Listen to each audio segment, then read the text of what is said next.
اور خاص کر اس کے آخری سٹیجز جو ہوتے ہیں، وہ ساری فیلنگ، وہ ساری آوازیں بھی سنتا ہے۔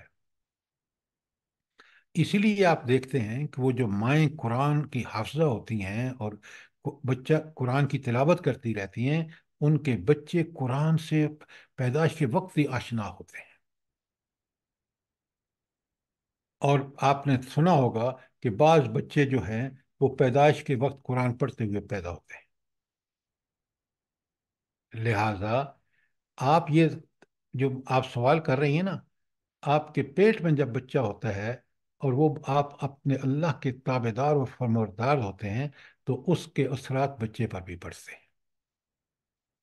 اور آج کی سائیکالوجی بھی بتاتی ہے، اور بالکل یہ مومن بھی سمجھتا ہے کہ اگر بالکل ابتدائی سٹیج میں بچے کے ذہن میں آپ، جب وہ بالکل بچہ ہوتا ہے جو شعور کو پہنچتا ہے، اس کے ذہن میں بالکل جما دیں کہ تیرا رب ہے، اس نے تجھے پیدا کیا ہے، وہی تمہارا، ہماری محبت جو ہے وہ بھی اس کی دی ہوئی ہے، تو وہ بچہ اس عمر میں، آج ہم اس عمر میں نہیں کرتے،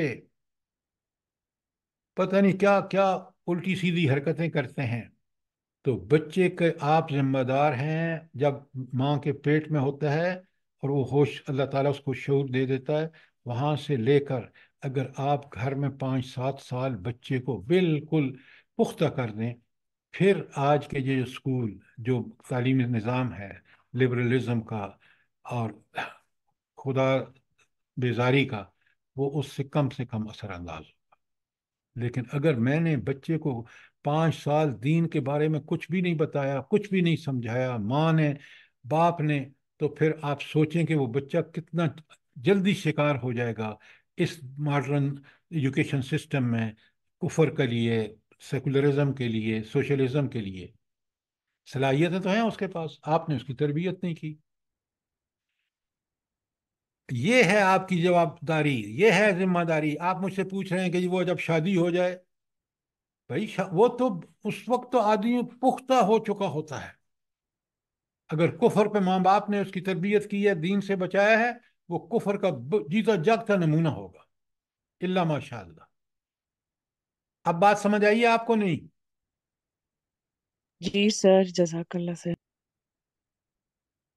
میں نے یہ ساری باتیں آپ کو جو بتائی ہیں نا، کہ بندہ کب اپنے بچوں سے الگ ہو جائے گا پہلے سور کے بعد، ملے گے کہاں؟ جنت میں۔ تو اب آپ کی ذمہ داری ہے کہ اس بچے کو آپ نے تربیت ایسی دینی ہے کہ وہ بھی ہمارے ساتھ جنت میں جائے۔ اور میں نے آپ کو بتایا ہے کہ سب سے اہم عمر جو ہے وہ بالکل بچپن کی عمر ہے۔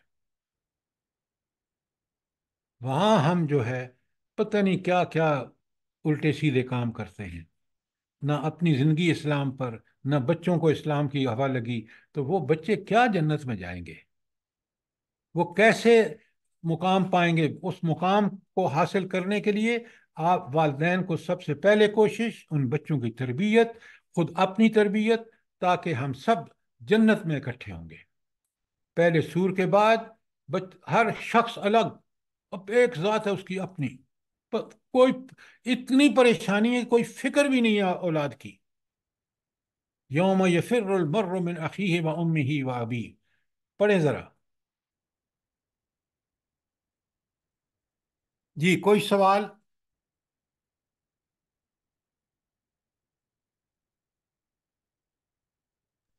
سر بچے سارا دن یہ موبائل لے کے بیٹھے رہتے ہیں، کوئی ان سے پوچھے، کوئی بات ان کو سمجھائیں، ان کی سمجھ سے باہر ہوتی ہے ہر چیز۔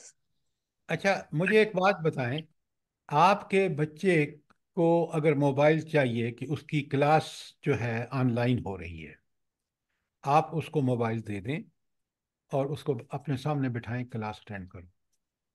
اگر آپ نے بچے کو انتہائی قیمتی موبائل لے کے دے دیا، اور آپ کو اور مجھے اچھی طرح پتہ ہے کہ اس موبائل میں کیا گندگی نہیں ہے، اور بچوں کے اندر بڑی صلاحیتیں اللہ نے رکھی ہیں، اگر آپ ان کو کنٹرول نہیں کریں گے اور ان کو موبائل، لیپ ٹاپ، ہر چیز کی ایکسیس اور ان کے کمروں میں پڑے ہوئے ہیں، تو پھر ان کو شیطان برگلائے گا، لیکن اگر ہم نے ان کو سیرت، کردار، ان کی ضروریات عین دین کے مطابق پوری کی ہیں تو اللہ بچائے گا۔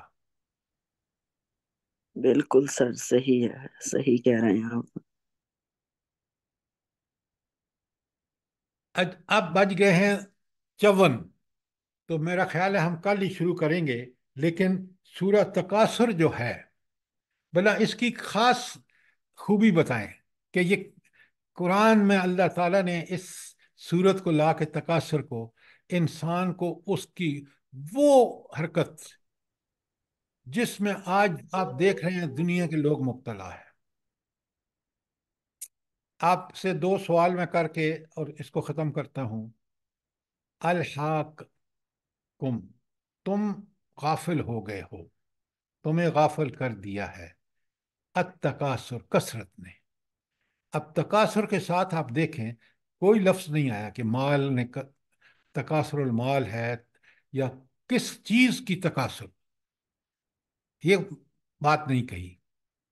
کیوں اللہ نے یہ نہیں کہا؟ الحاکم التکاثر، تمہیں کثرت کی طلب نے، ایک دوسرے سے آگے بڑھ جانے نے غافل کر دیا۔ لیکن یہ نہیں بتایا کہ یہ مال ہے، اولاد ہے، عہدے ہیں، کیا ہے، کیوں نہیں بتایا؟ سر ہر چیز میں اعلیٰ سر شوق ہے۔ ہر کسی کی خواہش سر علیحدہ جی ہوتی ہے۔ کثرت اولاد اور مال اور دنیا کی جو حسرت ہے ہمیں دنیا جمع کرنے کی، وہی بتائی گئی ہے کہ اتنا کرو گے اور آخر تمہارا انجام جو ہے وہ تمہیں قبروں تک پہنچا نہیں دے گا، میڈم، نہیں اور یہ میڈم، سب نہیں، کچھ۔ آپ آگے جا رہے ہیں۔ میں نے آپ سے کہا ہے یہ چیزیں غور کرنے کی ہیں کہ الہاکم التکاثر، کثرت کی طلب نے۔ اب یہ نہیں بتایا کہ کثرت طلب مال میں ہے، اولاد میں ہے، خواہشات میں ہے، کس چیز میں ہے۔ سر اب جس میں بھی السلام سر علیکم جس سر۔ میں بھی کثرت وعلیکم کرو گے السلام۔ اس میں ہی السلام تمہاری علیکم نقصان ہے۔ سر، یہ سورہ الحدید کی جو آیت ہے نا، تکاثر فی الاموال والاولاد، اس میں آیت نمبر 20 میں اس کی وضاحت ہے۔ میڈم یہ آدھی وضاحت ہے، میں نے غور سے سنے۔ یہ ہے قرآن کا کمال، یہ ہے قرآن کی بلاغت اور فصاحت۔ اب آپ کے نزدیک کثرت طلب جو ہے وہ گھر کا ڈیکوریشن، یہ وہ، میرے نزدیک ڈگریاں، کہ میں ساری زندگی غافل اللہ سے رہا، اس کی ہدایت سے، اور میں ڈگریوں میں، کچھ مال میں، کچھ کوٹھیوں میں، کچھ مربوں میں، کچھ ایکٹنگ، وہ جو بننے کا، مجھے دنیا میں سب سے بڑا ایکٹر بننا ہے۔ ہر آدمی کی خواہش مختلف ہے، گویا کثرت طلب ہر آدمی کی اپنی اپنی اس سے ہے، پسند سے۔ اس لیے اللہ نے اس کو وہاں یہ اسپیسیفائی نہیں کیا۔ ہر آدمی، اب یہ کثرت آپ دیکھ لیں، مال میں، اولاد میں، ڈگریوں میں، عہدوں میں، پتہ نہیں کس کس میں۔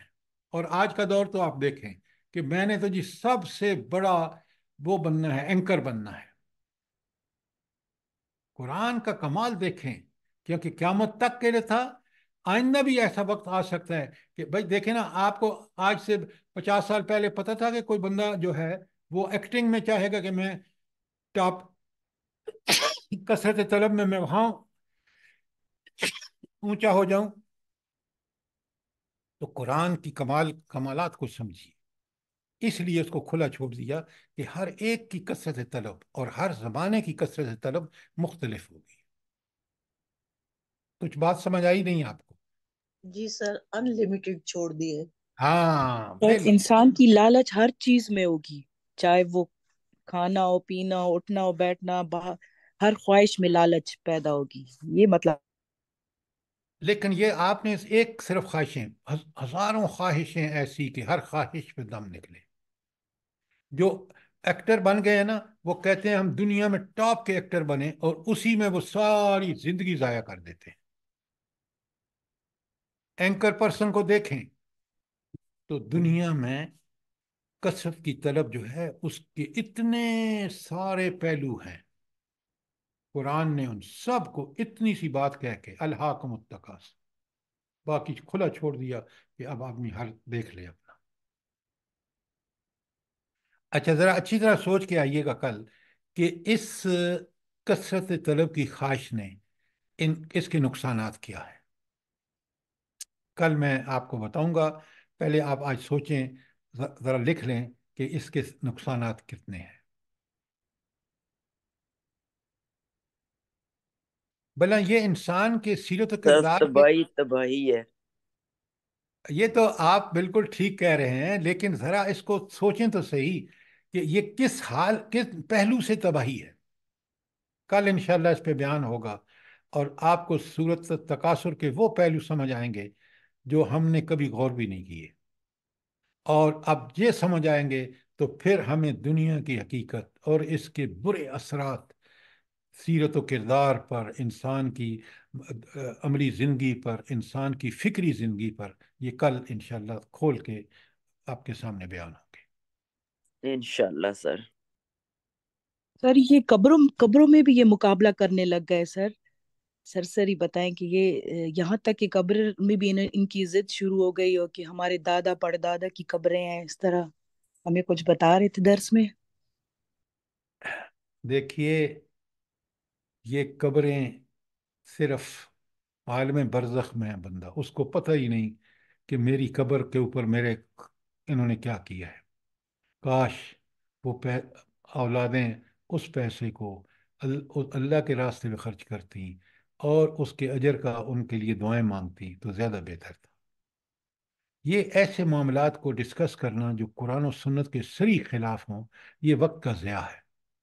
جب ہم قرآن و سنت کو ٹھیک ٹھیک سمجھ لیں گے نا، تو انشاءاللہ یہ ان چیزوں سے ہم خود ہی باز رہیں گے۔ لیکن اگر ہم پازیٹیو کام کو چھوڑ کے ان کے پیچھے پڑ جائیں گے، ان کی تفصیلات اتنی ہمیں سمجھنی چاہیے جو قرآن نے بتائی ہیں، تاکہ ہم ان کی برائیوں سے دور رہیں۔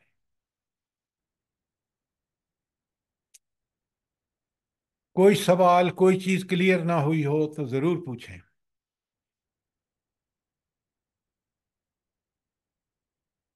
اللہ تعالیٰ مجھے بھی اور آپ کو اس قرآن کو، اس نبی کریم صلی اللہ علیہ وآلہ وسلم کے فرامین مبارک کو، آپ کے عمل کو پڑھنے، سمجھنے اور ان پر عمل کرنے کی توفیق عطا فرمائے۔ اسی میں آمین۔ ہماری دنیاوی بہتری بھی ہے اور اخروی بھی۔ آپ دیکھ لیں کہ جس قدر ہم اس سے دور ہوئے قرآن و سنت سے، اسی قدر ذلتیں اور پستیاں ہماری مقدر ہوتی جا رہی۔ یہ ہمارے حق میں بہت بہتر ہوگا کہ ہم توبہ طائب ہو کے اس کی طرف پلٹ آئیں، ورنہ نہیں سر، جی سر اصل فکر تو ہمیں اپنے پلڑے کا وزن بڑھانے کے کاموں میں لگانی چاہیے۔ بالکل کرنی چاہیے، لیکن آپ کی اولاد بھی آپ کے ذمے ہے۔ یہ پلڑا جب بھاری ہوگا جب آپ اللہ کی دی ہوئی نعمت، مثلا اولاد ایک نعمت ہے، اس کا بھی حق ادا کریں گے۔